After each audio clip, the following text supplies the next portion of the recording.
Éric Coquerel, bonjour. Bonjour. Et merci beaucoup d'être venu sur notre plateau ce matin. Vous êtes député LFI Nouveau Front Populaire de Seine-Saint-Denis et vous êtes président de la Commission des finances de l'Assemblée nationale. Je vais rester quand même sur l'image. Vous connaissez l'exercice, bien sûr, passation de pouvoir. Gérald Darmanin, quel signal est envoyé selon vous avec la nomination de Gérald Darmanin au ministère de la Justice ? Écoutez, c'était assez simple. On pouvait espérer que Didier Migaud soit un peu un garde-fou par rapport à M. Retailleau. Et avec M. Darmanin, ça va compléter fort bien. Parce que j'entends bien qu'on peut changer, mais enfin, avoir manifesté avec les syndicats de policiers devant l'Assemblée nationale pour dire que le problème de la justice, le problème de la police, c'était la justice, il va falloir une sacrée mue. Et on se souvient aussi que M. Darmanin, c'est le ministre de la loi sur l'immigration qui avait intégré la préférence nationale avant qu'elle ne soit censurée par le Conseil constitutionnel, entre autres horreurs. Donc on peut dire quelque part que ça risque d'être un peu la justice derrière les barreaux, vous voyez. Voilà, donc je trouve que ça illustre bien le glissement encore plus à droite de ce gouvernement. Et c'est le duo Retailleau-Darmanin qui vous interpelle particulièrement parce mais certains estiment qu'après tout, ça peut couper l'herbe sous le pied du Rassemblement national. C'est fait pour ça d'ailleurs. Voilà, c'est fait pour ça. C'est-à-dire clairement, j'entendais l'idée que le fait de ne pas nommer M. Bertrand était se mettre dans la main du RN, sûrement. Mais alors le fait de nommer deux personnes de ce type, enfin, rappelons-nous quand même M. Retailleau, parce qu'on va finir par l'oublier avec l'arrivée de M. Darmanin. Mais enfin, M. Retailleau, c'est les Français de papier, maurassien, d'accord, comme expression. C'est le fait que l'état de droit n'est pas intangible, n'est pas sacré.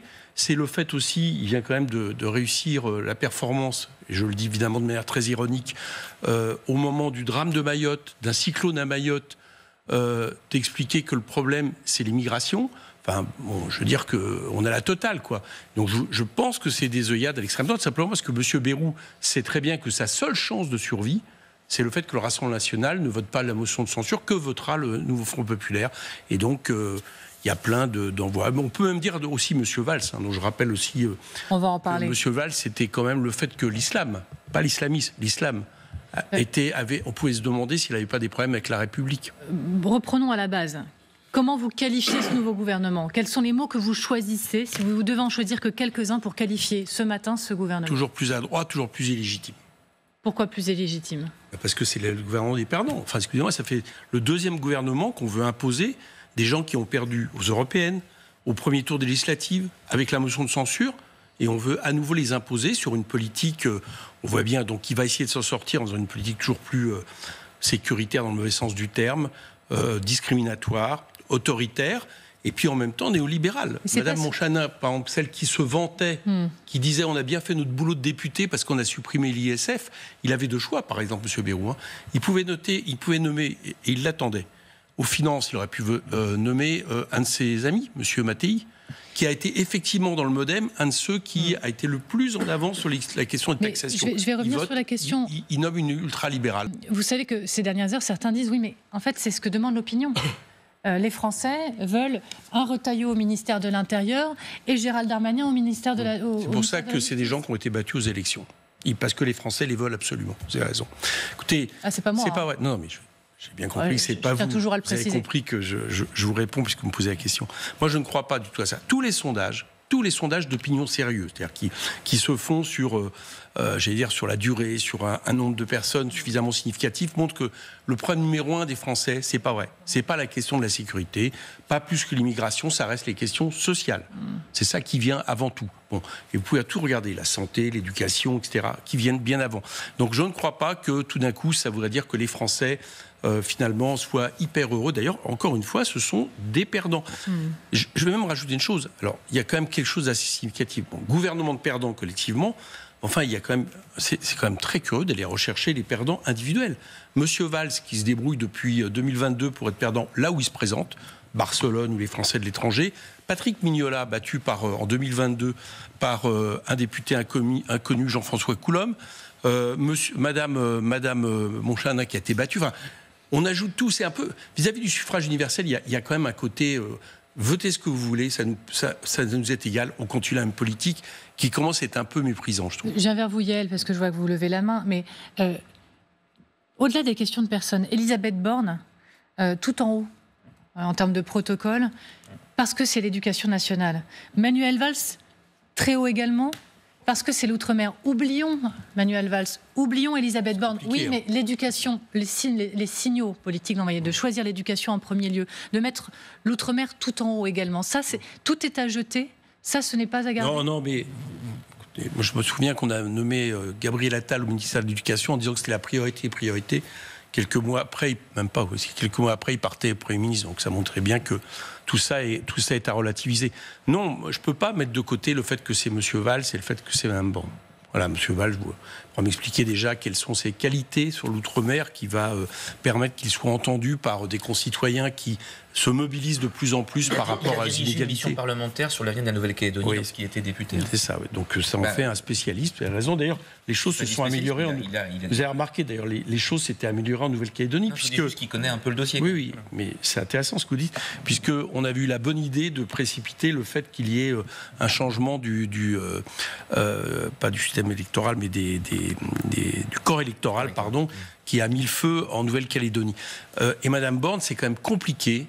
Alors là, on me dira ce qu'on voudra, mais d'abord, pour un gouvernement qui explique qu'il va utiliser de manière exceptionnelle 49.3, nommer Mme Borne numéro 2 du gouvernement, Mme 23 49.3, c'est déjà un signal, mais en plus, nommer celle qui a imposé la réforme des retraites, dont tout le monde sait que dans une écrasante majorité de la population, dans une écrasante majorité de l'Assemblée nationale, dans la totalité des syndicats, c'est la réforme ONI de M. Macron. Donc je trouve que c'est une double gifle envoyée aux Français. Patrice Duhamel, vous aviez une question ? Non, juste sur Valls, il a eu un parcours qu'on peut contester, agiter, etc. Mais est-ce que vous contestez que ce soit un vrai républicain ? Non. Oui. Et deux, Yael parlait de ses antécédents. Le travail qu'il a fait sur la Nouvelle-Calédonie, il a aussi travaillé avec Michel Rocard, qui avait pour le coup, alors là, parfaitement réussi dès qu'il a été nommé, dans les semaines qui ont suivi. Et à ce moment-là, il avait travaillé avec lui sur l'apaisement Nouvelle-Calédonie. On se souvient de la fameuse poignée de main entre Lafleur et Oukewé. C'est vrai, il a été à gauche. Oui. Non, il y a longtemps. Monsieur Valls, c'est un peu pour moi l'incarnation, je vais vous dire. Je pense que globalement, c'est pas vrai qu'en France. Ma question n'était pas celle-là, c'était sur la Nouvelle-Calédonie où il a vraiment beaucoup travaillé. Vous m'avez posé c'était en 88. Vous m'avez posé une première question, c'est un vrai républicain. Ma réponse est non. Quand la phrase que j'ai sortie tout à l'heure sur la question de l'islam, au moment où il y avait une montée des tensions, de dire que l'islam n'est pas compatible, on peut s'interroger sur sa compatibilité avec la République. On se souvient aussi des phrases absolument graves qu'il avait sorties par rapport aux Roms. C'était le même genre de phrases. Je trouve que M. Valls, quelque part, c'est un peu le symbole de ce que j'appelle une extrême droitisation d'une partie du personnel politique en France, qu'on ne constate pas qu'en France, d'ailleurs, malheureusement. Et de ce point de vue-là, je ne vois plus très bien ce qu'il a à voir avec celui qui a pu travailler avec Michel Rocard. Yael Gauze. Donc, si on vous suit, Éric Coquerel, c'est la censure garantie. Oui. Dès le jour de le discours de politique générale de François Bayrou. Mais pour faire quoi derrière ? On fait retomber le gouvernement sans garantie législative avant septembre. Eh ben, vous le savez très bien. Moi, je pense donc c'est le chaos pendant 6 mois encore. Mais le chaos, il est maintenant. Excusez-moi. Enfin, quelle autre chose que le chaos qui consiste à mettre systématiquement au gouvernement maintenant des gens qui ont perdu les élections. Enfin, c'est quand même... Il n'y a qu'en France.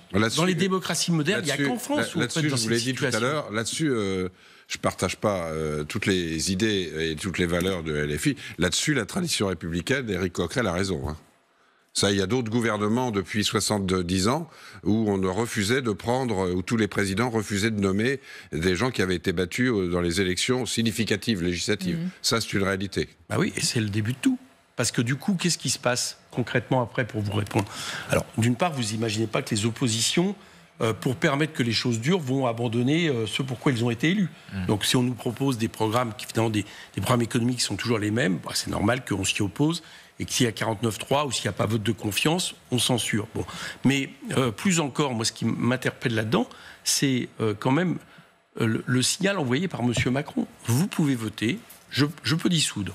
Je peux perdre les élections, vous pouvez voter, tout ça m'est égal, je continue. Moi, je pense, je vais répondre à la question, comment faire ? Je pense qu'à un moment donné, il ne va plus pouvoir continuer. Alors justement, voilà. Éric Coquerel, je vous propose de regarder la petite vidéo du matin de Marine Le Pen avec le sapin de Noël derrière, et qui dit justement que le gouvernement, qu'Emmanuel Macron surtout, ne pourra pas continuer, et qui en gros donne rendez-vous à ce moment-là. Regardez. Ce moment de fluctuation politique temporaire, comme l'inertie dommageable qui en résulte, s'achèvera en effet dès que le peuple, par sa volonté souveraine et son intelligence collective, en décidera. Il choisira alors une nouvelle voie à suivre, celle du sursaut et du redressement. Ce moment ne manquera pas d'arriver dès que les institutions le permettront, c'est-à-dire, nous en avons tous conscience, bientôt, très bientôt, au pire dans quelques mois. Vous partagez ces quelques mots ? Elle partage plutôt ce que nous disons, oui. Enfin, je veux dire, notamment sur l'idée qu'une présidentielle anticipée serait très certainement la meilleure solution pour sortir de la crise dans laquelle nous sommes. Parce qu'on voit bien que tout remonte à l'Élysée, dans les choix qui sont faits. Et à partir de là, je ne vois pas d'autre recours que le recours au peuple. Du fait de sa décision, on ne pourra pas retourner au peuple avant plusieurs mois avec les législatives. Qui plus est, d'ailleurs, il faut se demander si c'est vraiment l'Assemblée qui est responsable de la situation. Donc je crois qu'à un moment donné, il va se poser la question. En tout cas, on ne peut pas durer 30 mois. On ne va pas pouvoir continuer 30 mois comme ça. Vous les entendez, vous, les voix de ceux qui disent « il faut de la stabilité ». Il faut de la stabilité. Et François Bayrou s'en est saisi de ce fameux communiqué de tous les syndicats, à l'exception de la CGT, mais rarissime, syndicats de salariés, patronat, qui ont dit ensemble, nous voulons la stabilité. Vous êtes président de la commission des finances. Vous savez, plus que quiconque peut-être à l'Assemblée nationale, quelle est l'importance de la stabilité pour le pays, pour les Français même. Donc, est-ce que par moment, vous vous dites que quand même ce serait dommageable pour la stabilité du pays et pour ce que veulent les Français, que tout saute à nouveau ? Alors déjà, certains syndicats de salariés, pas tous. 4 sur 5 quand même, 4 sur 5. Il manque la CGT, il manque Solidaire, il manque la FSU. Non mais je ne dis pas qu'ils n'ont pas d'importance. Je dis que ce n'est pas tous les syndicats de salariés, c'est tout ce que je précise. Deuxièmement, la stabilité, j'aime la stabilité, ne me dérange pas, au contraire, mais l'instabilité, c'est maintenant. Encore une fois, qui est responsable de la situation ? Est-ce que c'est la motion de censure ou est-ce que c'est ce qui provoque la motion de censure ? Moi, je crois que c'est ce qui provoque la motion de censure. Donc, on a une politique, on nous invite finalement à ne pas changer de politique. Encore une fois, elle a été battue dans les urnes. Je vous donne un exemple qui confirme ça. On nous parle de la dette et on nous dit quelles sont les solutions. Je regardais un sondage de Ipsos il y a quelques jours qui montrait que 78% des Français pensaient qu'il fallait taxer les ultra-riches et que 60% des Français pensent qu'il faut taxer les entreprises. Je pense qu'on leur aurait demandé, est-ce qu'il faut taxer les grandes entreprises comme nous, on l'a proposé, parce qu'on n'a pas voulu toucher aux PME, TPE. Je pense que le résultat est plus important encore. Donc, il y a une aspiration à une autre politique et on veut nous imposer la même. Ça ne peut pas être stable. Alors, je vais vous soumettre, vous savez, pardonnez-moi, mais dans notre émission, on a le LCI vous répond. Il y a des téléspectateurs qui nous posent des questions sur les situations très concrètes du pays. C'est arrivé tout à l'heure sur les questions économiques. Il y a une question qui nous revient, et Yael le sait quasiment tous les jours. C'est: pourquoi ne pas laisser un gouvernement travailler et ensuite juger ? Il y a beaucoup de Français qui nous envoient cette question-là parce qu'ils ne comprennent pas pourquoi c'est la censure d'entrée, pourquoi on ne prend pas le temps de se poser, d'avancer et après juger. Je vais vous répondre. Il y a eu une discussion budgétaire. D'accord ? Donc on pourrait retourner la question. Pourquoi un gouvernement minoritaire n'accepte pas ce qui sort de l'Assemblée nationale ? Parce que la discussion budgétaire prend pas partie recettes que nous avons fait. Nous avons, quand je dis nous, c'est le nouveau Front populaire avec ceux qui, à certains moments, ça pouvait aller du RN, ça pouvait aller des amis de M. Mattei, etc., votaient les mesures que nous avons proposées. On a modifié entièrement le budget. Parce que c'était 35 milliards d'euros en plus. Oui, et c'était 35 milliards d'euros de recettes en plus, et c'était moins de 3% de déficit. C'est-à-dire qu'on a fait mieux qu'eux en termes de déficit, et donc même, on a libéré des marges pour aller chercher, justement, pour investir d'un point de vue de l'écologie, etc. Donc c'était un budget qui était conséquent, qui correspond d'ailleurs au sondage que je viens de citer. Pourquoi à ce moment-là, vous me dites, est-ce que nous serions prêts ? Pourquoi le gouvernement, dans ces cas-là, l'exécutif qui est minoritaire sa politique, n'est pas prêt à dire, attendez, on va au moins, par exemple, aller chercher certaines des mesures que vous avez proposées, c'est peut-être pas bête, vous abaissez les déficits. Au lieu de ça, ça a été non. Ils ont voté avec le RN contre notre budget. Donc si vous voulez, moi je préfère retourner la question de l'autre sens, parce que notre programme, certes, on n'a pas eu la majorité absolue, mais on était quand même largement au-devant aux législatives de ceux qui aujourd'hui gouvernent. Et mine de rien, manifestement, ça correspond à des aspirations des Français. Au nom de pouvoir laisser travailler des gens, on les a laissés travailler, ils n'ont pas pris nos mesures et ils veulent toujours imposer des choses qui créent des déficits, qui baissent les services publics, qui met le pays dans la situation où il est, c'est-à-dire incapable, quand il y a par exemple des catastrophes climatiques, de répondre. Non, moi, pour le bien du pays, je ne compte pas laisser faire ça. Et après, on va parler aussi retraite et Parti socialiste, mais une question de Patrice Duhamel. À propos de la fiscalité, ce que vous évoquiez, les sondages, vous avez raison, ils sont ce qu'ils sont. Mais faire attention à l'utilisation des sondages dans l'action politique, parce que C'est vrai que 80% des Français souhaitent l'abrogation de la loi retraite, ok, mais vous en avez aussi 80% qui sont pour une loi immigration très dure, très ferme. Donc, c'est vrai. Voilà, c'est la réalité. C'est vrai, mais c'est vrai, à force de dire aussi aux Français que le problème c'est l'immigration, il y a peut-être des choses... Non, mais je parle là des sondages. Mais d'accord, mais sauf que, j'entends bien, sauf que la question, c'est qu'il y a eu des élections entre-temps, il y a eu un programme, et moi je pense que les gens, on a un des peuples les plus politiques qui soient. Voilà. Les gens votent aussi pour des programmes. Notre programme, qui est arrivé quand même en tête, portait toutes ces mesures-là. Donc je crois qu'effectivement, les gens ont quand même compris une chose, et d'ailleurs ils le vivent d'instant, c'est que depuis 2017, le propre du macronisme, c'est une explosion des inégalités. Ça paraît peut-être sidérant, je cite souvent l'exemple, mais est-ce que vous vous rendez compte que les 500 plus grandes fortunes de ce pays ont vu leur patrimoine doubler depuis 2017 ? C'est nous qui le payons tous. C'est nos déficits qui le payent. Et ça, les gens, ils écoutent, ils comprennent. Ils regardent beaucoup les débats à l'Assemblée, d'ailleurs, hein, je vous le signale, parlementaires. Moi, je suis très heureux parce que les gens se sont à nouveau intéressés au budget. Et c'est la raison pour laquelle ils trouvent ça assez logique d'aller prendre à ceux qui ont beaucoup trop pour faire en sorte de répartir la richesse et puis d'aller chercher de quoi réduire les inégalités et les déficits. Il nous faut parler des retraites parce que François Bayrou, il a dit, et c'est pas une surprise, mais refusé de suspendre ou de geler la réforme des retraites de 2023 comme le demande la gauche. Non, je ne le ferai pas, dit-il. Dans quel monde vivent-ils en parlant des oppositions ? Est-ce qu'ils savent que la France est observée, scrutée par ce qu'on appelle les agences de notation ? Et il dit... Moi, j'appelle à une discussion, pas 9 mois, 6 mois, et il mise beaucoup sur les partenaires sociaux, ces fameux partenaires sociaux qui, sauf CGT, ont signé un communiqué pour dire stabilité. Vous lui répondez quoi à François Bayrou ? Parce que peut-être peut-il réussir à vous court-circuiter un peu en appelant d'autres forces à travailler et à venir. Et peut-être y arriverait-il ? Bien sûr. J'observe comme que tous les syndicats qui ont signé la lettre dont vous parlez, il n'y en a pas un qui n'est pas toujours sur l'abrogation de la réforme des retraites. Ils veulent une conférence de financement, ça fait des mois qu'ils la demandent, d'ailleurs ils la veulent tellement qu'ils sont tous venus à une conférence officieuse que j'ai organisée avec Charles de Courson à l'Assemblée nationale. Il y avait aussi les organisations patronales qui étaient là, des économistes, et avec des résultats par exemple intéressants, c'est qu'on montrait par exemple que si vous augmentiez de 0,15% les cotisations pendant 7 ans, on arrivait à équilibrer les régimes des retraites sans forcer à travailler les gens 2 ans de plus. Vous voyez, c'était dans les éléments intéressants. Vous dites que personne ne viendra à sa table des discussions, il se leurre, c'est un vœu pieux. Je dis que ces syndicats, par exemple, qui veulent une conférence de financement, ils mettent d'abord l'abrogation ou au moins le gel. Et là-dessus, ils leur répondent non. Donc, moi, j'entends bien que tout le monde nous regarde, etc.